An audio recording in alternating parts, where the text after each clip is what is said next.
And welcome to medico spoken. Dear students, उम्मीद है कि आप सब लोग खैरियत से होंगे, ठीक ठाक होंगे। तो जैसे कि आपको मालूम है कि हमने 9th class biology new book का चैप्टर नंबर 1 स्टार्ट किया हुआ है। तो आज की वीडियो में मैं आपके साथ लेक्चर नंबर 5 शेयर करने वाली हूँ। इस लेक्चर को मैं आपके साथ बिल्कुल ईजी वर्ड्स में एक्सप्लेन करूँगी और जितनी भी डेफिनेशंस और इंपॉर्टेंट पॉइंट्स हैं वो भी डिस्कस करेंगे। इसके अलावा अगर कोई चीज़ शॉर्ट क्वेश्चन या MCQs पॉइंट ऑफ व्यू से इंपॉर्टेंट है तो वो भी मैं आपके साथ शेयर करूँगी।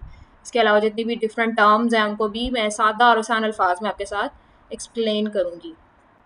तो वो स्टूडेंट्स जो कि चैनल पर बिल्कुल न्यू हैं, तो उनसे मेरी एक छोटी सी रिक्वेस्ट है कि वो चैनल को सब्सक्राइब कर लें ताकि जितने भी इंफॉर्मेटिव वीडियोज़ हैं टाइमली उनके साथ शेयर हो सकें। तो चलिए लेक्चर स्टार्ट करते हैं। Science as a collaborative field. Science is a collaborative field. अब कोलेबोरेटिव का क्या मतलब होता है? इसकी मिसाल आप ऐसे ले लें, जैसे क्लास में जैसे आप काम करते हैं, डिफरेंट फ्रेंड्स मिलके किसी प्रोजेक्ट पे काम करते हैं, तो टीचर डिफरेंट स्टूडेंट्स को कहती हैं कि वो मिलके काम करें। तो जो मिलकर काम करना है उसको हम कहते हैं कोलैबोरेशन। तो science is a collaborative field, यानी साइंस एक ऐसी फील्ड है जिसमें डिफरेंट रिसर्चर्स, मुख्तलिफ साइंसदान फ्रॉम वेरियस डिसिप्लिन्स, डिसिप्लिन्स कहते हैं मुख्तलिफ शोबों से रिलेटेड, वर्क टुगेदर, मिलकर काम करते हैं टू सॉल्व कॉम्प्लेक्स प्रॉब्लम्स, ताकि किसी भी मुश्किल जो प्रॉब्लम है जिससे बड़े पैमाने पर इंसानियत जिसने बड़े पैमाने पर इंसानियत को मुतासिर किया है, इस किस्म के प्रॉब्लम्स का सोल्यूशन निकाला जा सके। जो साइंस जो है एज अ कोलैबोरेटिव फील्ड के तौर पे काम करती है। Interdisciplinary teams. अब इंटरडिसिप्लिनरी टीम से क्या मुराद है? यानी मुख्तलिफ शोबों से मिलकर लोग इकट्ठे काम करते हैं as a team and can tackle और मुकाबला करते हैं प्रॉब्लम्स, डिफरेंट जितने भी माशरे को जो भी हमें प्रॉब्लम्स फेस करना पड़ती हैं, मुख्तलिफ बीमारियां हैं, उनका हल निकालने के लिए जो काम किया जा रहा है, मुख्तलिफ टीमें मिलकर काम करती हैं, रिसर्चर्स की, डॉक्टर्स की। तो उसमें हम इंटरडिसिप्लिनरी टीम्स के तौर पे काम करते हैं मोर एफिशिएंटली, बेहतर तरीके से, बाय लेवरेजिंग। अब लेवरेजिंग का मतलब होता है फ़ायदा उठाना, बाय द स्ट्रेंथ्स, ताकत से, एंड द एक्सपर्टीज़, और एक्सपर्टीज़ कहते हैं स्किल्स को। यानी अब डिफरेंट टीमें जब मिलकर काम करती हैं तो उनके पास मुख्तलिफ तरह के एक्सपर्ट लोग होते हैं जो कि किसी भी प्रॉब्लम का बेहतरीन सोल्यूशन प्रोवाइड कर सकते हैं ऑफ ईच डिसिप्लिन, हर शोबा से। तो यानी पर यहाँ पर हमें वो समझा रहे हैं कि डिफरेंट प्रॉब्लम्स का जब हम सोल्यूशन निकालते हैं तो हमारे पास मुख्तलिफ साइंसदानों की टीमें मिलकर काम करती हैं ताकि बड़े पैमाने पर किसी प्रॉब्लम का सोल्यूशन निकाला जा सके। It often leads to quicker and sustainable solutions. अब इसका फ़ायदा क्या होता है कि जब डिफरेंट टीमें मिलकर काम करती हैं तो उससे हमारे पास एक तो उस प्रॉब्लम का जल्दी सोल्यूशन, क्विकर यानी जल्दी सोल्यूशन मिलेगा, एंड सस्टेनेबल सोल्यूशन। और सस्टेनेबल सोल्यूशन से मुराद ऐसे मतलब हमें नताइज देखने को मिलते हैं जिससे हमें फ़ायदा होता है, हमारे जो इन्वायरमेंट है उसको नुकसान कम होता है और इंसानियत को फ़ायदा ज़्यादा मिलता है। अब जैसे आप देख लें, सोलर पैनल है या सोलर एनर्जी है, तो ये एक सस्टेनेबल सोल्यूशन है। यानी एनर्जी आपको मिल रही है और उससे आपकी इलेक्ट्रिसिटी की कॉस्ट कम हो रही है और एनवायरनमेंट को भी नुकसान नहीं पहुंच रहा। तो ये एक सस्टेनेबल सोल्यूशन है। तो आगे वाली ये जो लाइन है, let's discuss few examples of interdisciplinary collaboration, ये वाली आपको करने की ज़रूरत नहीं है। ये वाली सारी लाइन जो है ये कट कर देनी है आपने। और अब हम बारी बारी डिस्कस करते हैं कोलैबोरेटिव फील्ड्स जिन पे मुख्तलिफ टीमों ने मिलकर काम किया है। सबसे पहले आ जाता है ह्यूमन जीनोम प्रोजेक्ट।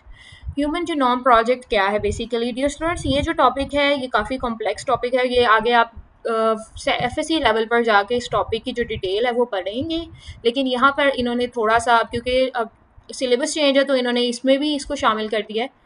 तो अब हम देख लेते हैं ये क्या है। The human genome project aim to sequence. सबसे पहले आप ये समझें कि जीनोम क्या होता है। जीनोम कहते हैं हम पूरा जो DNA है उसका एक मैप जो होता है उसको हम जीनोम कहते हैं। अब DNA क्या होता है? हमारा बेसिक कोड ऑफ लाइफ। जैसे कंप्यूटर के अंदर एक कोड होता है, कोडिंग की जाती है, कोडिंग लैंग्वेज है जो बताती है कि पूरा कंप्यूटर कैसे काम करेगा। इसी तरह जो DNA है वो बेसिक कोड ऑफ लाइफ है जो कि ये डिसाइड करता है कि इस ह्यूमन बीइंग का कितनी हाइट होगी, इसकी आइज़ का कलर क्या होगा।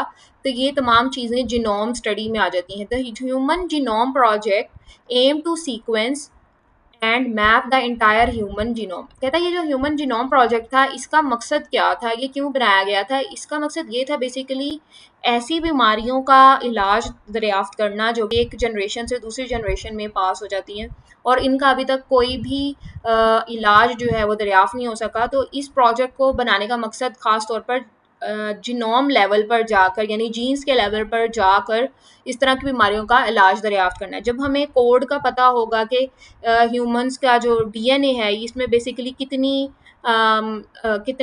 इसके अंदर जीन्स का लेवल क्या है, क्या उनके अंदर बेस पेयर्स लगे हुए हैं, ये तमाम चीज़ें जो थी इस जीनोम स्टडी में की गई थी। This project was completed in 2003।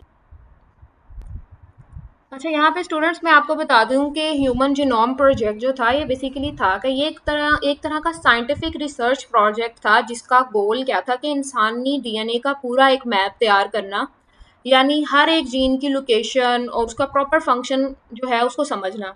और इस प्रोजेक्ट का आगाज़ 1990 में किया गया था और ये कंप्लीट कब हुआ है ये हमें इन्होंने यहाँ पे बुक में मेंशन किया कि ये 2003 में कंप्लीट हो गया था। और इस प्रोजेक्ट के कंप्लीट होने के बाद इंसानियत को सबसे बड़ा फ़ायदा इससे यही हुआ है कि डिज़ीज़ की जो डायग्नोसिस और ट्रीटमेंट है वो काफ़ी हद तक बेहतर हुई हैं। जैसे कैंसर का ट्रीटमेंट है, ब्लड कैंसर है, हीमोफीलिया, थैलेसीमिया, इस तरह की जो बीमारियां हैं उनके ट्रीटमेंट में काफ़ी हद तक बेहतरी आई थी और उनके डायग्नोसिस में भी काफ़ी मदद मिली थी। इसके अलावा जो ह्यूमन एवोल्यूशनरी हिस्ट्री और एंसेस्ट्री वगैरह उसके बारे में भी काफ़ी मालूमात मिली थी ह्यूमन जीनोम प्रोजेक्ट के ज़रिए। तो इससे इंसानियत को काफ़ी बड़े लेवल पर फ़ायदा हुआ था। It involve researchers. अब इसमें जो जीनोम प्रोजेक्ट है इसमें मुख्तलिफ रिसर्चर्स ने काम किया था क्योंकि ये काफ़ी बड़ा वास्ट प्रोजेक्ट था। इसमें डिफरेंट कंट्रीज़ ने कंट्रीब्यूशन की थी, इसमें काफ़ी ज़्यादा पैसा लगा था और गवर्नमेंट के लेवल पर, इंटरनेशनल लेवल पर इस पे काफ़ी ज़्यादा रिसर्चर्स जो थे उन्होंने इन्वॉल्वमेंट के बाद डिफरेंट कंट्रीज़ ने इसमें इन्वॉल्व हुई थी, तो फिर जाके ये प्रोजेक्ट जो है कंप्लीट हुआ था। अब जो रिसर्चर्स हैं फ्रॉम वेरियस डिसिप्लिन्स, अब इसमें ज़ाहिर बात है डिफरेंट डिसिप्लिन्स के लोगों ने मिलकर काम किया था इंक्लूडिंग मॉलिक्यूलर बायोलॉजी। अब मॉलिक्यूलर बायोलॉजी में बेसिकली हम मॉलिक्यूल्स की स्टडी करते हैं जैसे कि प्रोटीन्स का स्ट्रक्चर, अमाइनो एसिड्स, इस तरह डीप लेवल पर हम मॉलिक्यूल्स को समझते हैं कि ह्यूमन बॉडी को वो क्या फ़ायदा देते हैं। इसके अलावा इसमें जेनेटिक्स की स्टडी, डिफरेंट जेनेटिक्स जीन्स से निकला है जिसमें हम जीन्स की स्टडी करते हैं। इंफॉर्मेटिक्स कहते हैं कि मालूमात को कैसे इकट्ठा करना है, डाटा को कैसे कलेक्ट करना है कंप्यूटर्स का यूज़ करते हुए और उसको एनालाइज कैसे करना है और फिर उससे किसी फर्दर रिसर्च में आगे उसको कैसे इस्तेमाल करना है। तो ये तमाम चीज़ें इंफॉर्मेटिक्स के अंडर आती हैं। एंड कंप्यूटर साइंस, और कंप्यूटर साइंस में जैसे हम पहले भी पढ़ चुके हैं कि जैसे कंप्यूटेशनल बायोलॉजी है कि कंप्यूटर सिमुलेशंस और कंप्यूटर सॉफ्टवेयर्स का इस्तेमाल करते हुए कैसे डाटा को एनालाइज करना है। इसके अलावा डिफरेंट डिजीज़ के डायग्नोसिस में किस तरह कंप्यूटर्स जो हैं मदद फराहम करते हैं। तो ये तमाम चीज़ें ह्यूमन जीनोम प्रोजेक्ट का हिस्सा थी। Next is climate change research. अच्छा, जो क्लाइमेट चेंज रिसर्च है इसमें क्या काम किया जाता है, बेसिकली क्लाइमेट चेंज में हम कहते हैं माहौलियाती तब्दीली, आबो हवा की जो तब्दीली आती है उसमें जो रिसर्च की जाती है वो क्लाइमेट चेंज रिसर्च होती है। इसमें भी कोलैबोरेशन यानी मिलकर जो डिफरेंट टीमें हैं वो मिलकर काम करती हैं अमंग मैनी डिसिप्लिन्स, बहुत सारे शोबाजात इसमें भी मिलकर काम करते हैं और इसमें बेसिकली इन्वायरमेंट कैसे चेंज हो रही है, आबो हवा में क्या तब्दीली आ रही है और डिफरेंट जोन्स के बारे में स्टडी की जाती है सच एज एटमॉस्फेरिक साइंस। इसमें हम हवा का जो पैटर्न है उसके बारे में स्टडी करते हैं कि गर्म हवाएं और सर्द हवाएं कैसे चलती हैं और इनका क्या रुख होता है। ये तमाम चीज़ें इसमें स्टडी होती हैं। इसके इकोलॉजी में हम ये स्टडी करते हैं कि इन्वायरमेंट में इंसानियत का क्या असर हो रहा है, इंसान का माहौल पर क्या असर पड़ता है, ये हम इकोलॉजी में स्टडी करते हैं। तो इकोनॉमिक्स एक साइंस है जो कि लिमिटेड रिसोर्सेज का इस्तेमाल और उनका डिस्ट्रीब्यूशन समझने में हमारी मदद करती है ताकि लोगों की ज़रूरतें पूरी हो सकें। सोशियोलॉजी बेसिकली ये देखती है कि लोग सोसाइटी में कैसे रहते हैं, सोचते हैं और आपस में इनका इंटरेक्शन क्या है, तो ये चीज़ें सोशियोलॉजी में आ जाती हैं। ये मुख्तलिफ डिसिप्लिन्स हैं जो कि क्लाइमेट चेंज रिसर्च में काम करते हैं। उसके बाद नेक्स्ट आ जाता है medical research. Medical research often depends upon interdisciplinary collaboration. Medical research भी इंटरडिसिप्लिनरी मतलब एक से ज़्यादा शोबाजात इसमें जो है वो कोलैबोरेशन यानी मिलजुल कर काम करते हैं। मेडिकल रिसर्च बेसिकली इसलिए की जाती है ताकि मुख्तलिफ़ बीमारियों का इलाज ढूंढा जा सके, उनकी बर वक्त तशख़ीस की जा सके और ऐसी अद्वियात बनाई जा सकें जो कि लॉन्ग टर्म में उन बीमारियों की रोकथाम में मदद फ़राहम करें। For example cancer research involves oncologist. अब यहाँ पे हमें वो बता रहे हैं कि कैंसर रिसर्च की एक सबसे बड़ी एग्जांपल आ जाती है कैंसर कंसल्टेंट्स या ऑन्कोलॉजिस्ट। ऑन्कोलॉजिस्ट हम ऑन्कोलॉजी से निकला है जिसका मतलब होता है कैंसर। तो कैंसर की जो तशख़ीस है, उसका जो डायग्नोसिस है वो मेडिकल रिसर्च में आ जाता है। उसकी अब क्योंकि कैंसर भी एक ऐसी बीमारी है जो जिससे बड़े पैमाने पर इंसानियत जो है हर साल मुतासिर होती है, बहुत ज़्यादा लोगों में कैंसर फैलता है। तो इस पे भी साइंटिस्ट हर साल मुख्तलिफ़ तरह के रिसर्चेस करते हैं और इसमें जो टीम्स शामिल होती हैं उनमें कैंसर कंसल्टेंट्स आ जाते हैं, हमारे पास बायोलॉजिस्ट आ जाते हैं। कैंसर कंसल्टेंट्स वो हैं, वो वाले डॉक्टर्स हैं जो कि ख़ास तौर पे कैंसर से रिलेटेड स्टडीज़ करते हैं और रिसर्च करते हैं। इसमें बायोलॉजिस्ट आ जाते हैं। बायोलॉजिस्ट जैसे आपको पता है जो कि लाइफ की स्टडी करते हैं। इसके अलावा बायोकेमिस्ट आ जाते हैं जो कि केमिकल्स से रिलेटेड हमारी बॉडी में जितने भी मॉलिक्यूल्स और केमिकल्स हैं उनसे रिलेटेड स्टडी करते हैं। जेनेटिस्टिक्स आ जाते हैं जो कि जेनेटिक्स की स्टडी करते हैं। इसके अलावा फार्माकोलॉजिस्ट हैं जो कि आपको जैसे पता है हम प्रीवियसली भी ये स्टडी कर चुके हैं कि फार्माकोलॉजी की फील्ड क्या है। ऐसे रिसर्चर या ऐसे साइंटिस्ट जो कि अद्वियात को बनाते हैं, उनके इफ़ेक्ट को स्टडी करते हैं कि इंसानी जिस्म पे अद्वियात के क्या असरात हैं और वो किस तरह इंसानी जिस्म को मुतासिर करती हैं, ये फार्माकोलॉजिस्ट स्टडी करती हैं। इसके अलावा स्टैटिस्टिशियंस होते हैं, ये क्या करते हैं कि स्टैट्स और डेटा इससे हमें बताते हैं कि किस तरह के जो कैंसर है उसका फैलाव कितना रहा है, उससे कितने लोग मुतासिर हुए हैं और किस एरिया के लोग सबसे ज़्यादा मुतासिर हुए हैं, किस कंट्री के सबसे ज़्यादा मुतासिर हुए हैं। तो ये तमाम चीज़ें मेडिकल रिसर्च का हिस्सा हैं। Next is robotics and artificial intelligence. Robotics and artificial intelligence भी एक वाइड फील्ड है और आर्टिफिशियल इंटेलिजेंस की जो एक एब्रीवेशन है वो है एआई, जिससे आप सब लोग खूब वाकिफ़ हैं।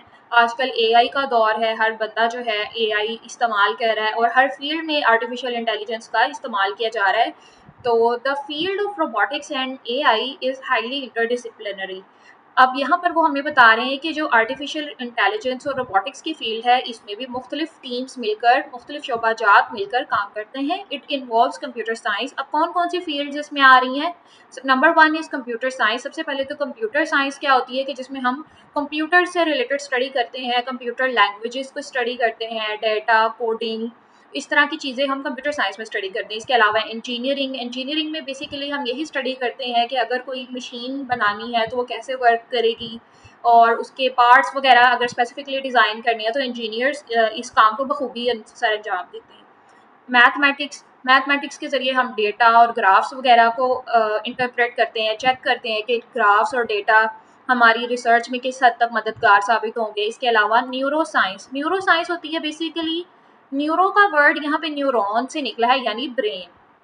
तो न्यूरोसाइंस जो है ये ब्रेन की स्टडी को हम कहते हैं और इसमें बेसिकली हम इंसानी जो दिमाग है उसके हिस्सों की स्टडी करते हैं कि वो किस तरह काम करता है। मुख्तलिफ सिचुएशंस में इंसानी दिमाग कब ज़्यादा एक्टिव होता है, इसमें हमारी सोचने की सलाहियत आ जाती है, थिंकिंग है, मेमोरी है, इमोशंस हैं और इंसानी दिमाग को डीप लेवल पर जब स्टडी किया जाता है तो उसको हम न्यूरोसाइंस कहते हैं। एंड साइकोलॉजी कहते हैं नफ्सियात को कि इंसानी जो नफ्सियात हैं वो किस तरह काम करती है और इंसान मुख्तलिफ सिचुएशंस में किस तरह रिएक्ट करता है। तो ये तमाम जो डिफरेंट फील्ड्स जो हैं ये रोबोटिक्स एंड आर्टिफिशियल इंटेलिजेंस की फील्ड में एज अ कोलैबोरेशन यानी मिलकर काम करती हैं। This collaboration has lead to significant advancements in robotic system. अब वो हमें बता रहे हैं कि इस कोलैबोरेशन का सबसे बड़ा फ़ायदा ये है कि इससे हमें सिग्निफिकेंट एडवांसमेंट यानी बहुत बड़े पैमाने पर तब्दीली या तरक्की देखने में मिली है इन रोबोटिक सिस्टम्स। जो रोबोट्स हैं वो बहुत अच्छे लेवल पर डिवेलप हो रहे हैं, ऐसे रोबोट्स बनाए जा रहे हैं जो कि बिल्कुल इंसानों की तरह काम करते हैं, इंसानों की तरह सोच सकते हैं। इसी चीज़ को हम आर्टिफिशियल इंटेलिजेंस कहते हैं कि यानी रोबोट्स जो हैं वो इंसानी जो लैंग्वेज है उसको समझते हैं, इंसान जो कमांड्स उनको देते हैं उनको समझते हैं और फिर उनके मुताबिक काम करने की कोशिश करते हैं। अब रोबोट सिस्टम जब एडवांस हो गए हैं तो उसका एक और फ़ायदा ये है कि ऑटोनोमस व्हीकल्स यानी ऑटो कहते हैं खुद ब खुद। ऑटोनोमस व्हीकल्स ऐसी गाड़ियाँ जो कि खुद से चल सकती हैं, इसके अलावा मशीन लर्निंग है, मशीन लर्निंग आ जाती है, कंप्यूटर साइंस की ही एक फील्ड आ जाती है ये भी। इसमें हम मशीन्स को सिखाते हैं कि किस तरह उन्होंने काम करना है आर्टिफिशियल इंटेलिजेंस के through. And natural language processing, और नेचुरल लैंग्वेज प्रोसेसिंग कहते हैं कि मशीन्स जो हैं वो इंसानों की ज़ुबान को समझती हैं और फिर उनको उनके अकॉर्डिंग जो हमें रिजल्ट चाहिए। फॉर एग्जांपल जैसे आप गूगल पे कोई चीज़ सर्च करते हैं तो आपके पास मल्टीपल ऑप्शंस आ जाती हैं, जैसे आप इंग्लिश में भी सर्च कर सकते हैं, उर्दू में भी सर्च कर सकते हैं, इसके अलावा और भी अदर लैंग्वेजेस में सर्च का जो ऑप्शन है वो अवेलेबल है। तो इस तरह जो मशीन लर्निंग और आर्टिफिशियल इंटेलिजेंस है और रोबोटिक्स, ये तमाम जो फील्ड्स हैं वो आपस में को रिलेटेड हैं, आपस में एक दूसरे के साथ कनेक्ट हैं, और इंसानों के जो तरक्की है उसमें ये भी एक अहम किरदार अदा कर रही है। तो नेक्स्ट फील्ड आ जाती है हमारे पास स्पेस एक्सप्लोरेशन। स्पेस एक्सप्लोरेशन में हम स्पेस की स्टडी करते हैं कि कायनात बेसिकली कैसे फैल रही है या सिकुड़ रही है, लाइट की स्पीड क्या है, ये कैसे इफ़ेक्ट हो रही है। इसके अलावा जो डिफरेंट प्लैनेट्स हैं उनके ऑर्बिट्स की स्टडी करते हैं, और इसमें बेसिकली फ़िज़िक्स और केमिस्ट्री की ये ब्रांचेस आ जाती हैं इसमें डिफरेंट। स्पेस एक्सप्लोरेशन में बेसिकली ऑर्गेनाइजेशंस लाइक नासा, अब ऑर्गेनाइजेशन हम कहते हैं तंजीम को, तो इसमें जो सबसे बड़े लेवल पर काम करी है वो है नासा। नासा की फुल फॉर्म है national aeronautics and space administration. ये एक अमेरिकन ऑर्गेनाइजेशन है जो कि स्पेस एक्सप्लोरेशन के लिए काम करती है। इसके अलावा इंटरनेशनल स्पेस स्टेशन, जिसे हम ISS कहते हैं, इन्वॉल्व साइंटिस्ट, इसमें भी डिफरेंट साइंटिस्ट इन कंपनीज में काम करते हैं from various fields including astrophysics. Astrophysics क्या होती है? एस्ट्रोफिजिक्स एक ब्रांच है ये भी साइंस की, जो कि फिजिक्स और केमिस्ट्री को यूज़ करते हुए डिफरेंट जो सितारे हैं या डिफरेंट प्लैनेट्स हैं उनकी स्टडी करती है। इसके अलावा प्लानिटरी साइंस है जिसमें स्पेसिफिकली प्लैनेट्स के बारे में स्टडी किया जाता है, उनकी इन्वायरमेंट कैसा है और वो किस ऑर्बिट में कितनी स्पीड से मूव कर रहे हैं, ये तमाम चीज़ें प्लानिटरी साइंसेस में आ जाती हैं। इसके अलावा इंजीनियरिंग है, जैसे कि आप पहले भी जानते हैं कि इंजीनियरिंग में हम बेसिकली अब ऐसे यहाँ पे जो इंजीनियर्स होंगे वो एरोनॉटिकल इंजीनियर्स होंगे जो कि स्पेसिफिकली स्पेस क्राफ्ट्स वगैरह के डिज़ाइन बनाते हैं। इसके अलावा बायोलॉजी है जो कि लाइफ की स्टडी करती है, और इस फील्ड से रिलेटेड अगर हम देखें तो यही डिस्कवर करने की कोशिश करते हैं कि क्या अदर प्लैनेट्स पे हमें लाइफ देखने को मिलती है या नहीं। एंड मेडिसन भी इस फील्ड में एक अहम किरदार अदा करती है।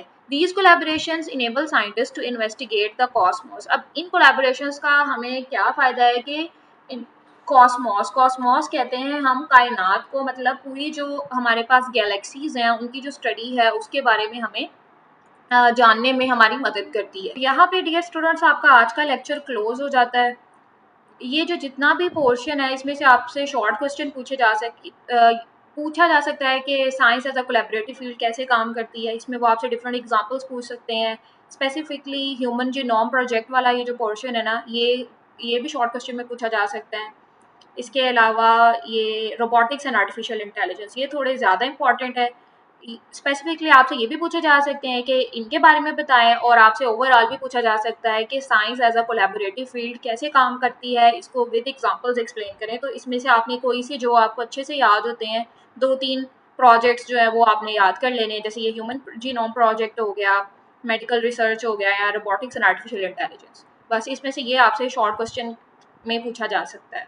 बाकी MCQs पॉइंट ऑफ व्यू से इसमें से आपसे ये वाला पॉइंट पूछा जा सकता है कि ये प्रोजेक्ट ह्यूमन जीनोम प्रोजेक्ट कब कंप्लीट हुआ था। इसमें से आपसे ये डेट पूछी जा सकती है, और कौन सी ऑर्गेनाइजेशंस हैं इनके नाम पूछे जा सकते हैं। और बाकी लॉन्ग क्वेश्चन के हिसाब से ये इतना इंपॉर्टेंट नहीं है, शॉर्ट क्वेश्चन में ही ये मोस्टली पूछा जाता है। That's all for today's video useful लगी हो तो मेरे चैनल को सब्सक्राइब कीजिए और वीडियो को दूसरे फ्रेंड्स के साथ भी शेयर कीजिए। मिलते हैं नेक्स्ट वीडियो में, रखिएगा अपना बहुत सारा ख्याल। अल्लाह हाफ़िज़।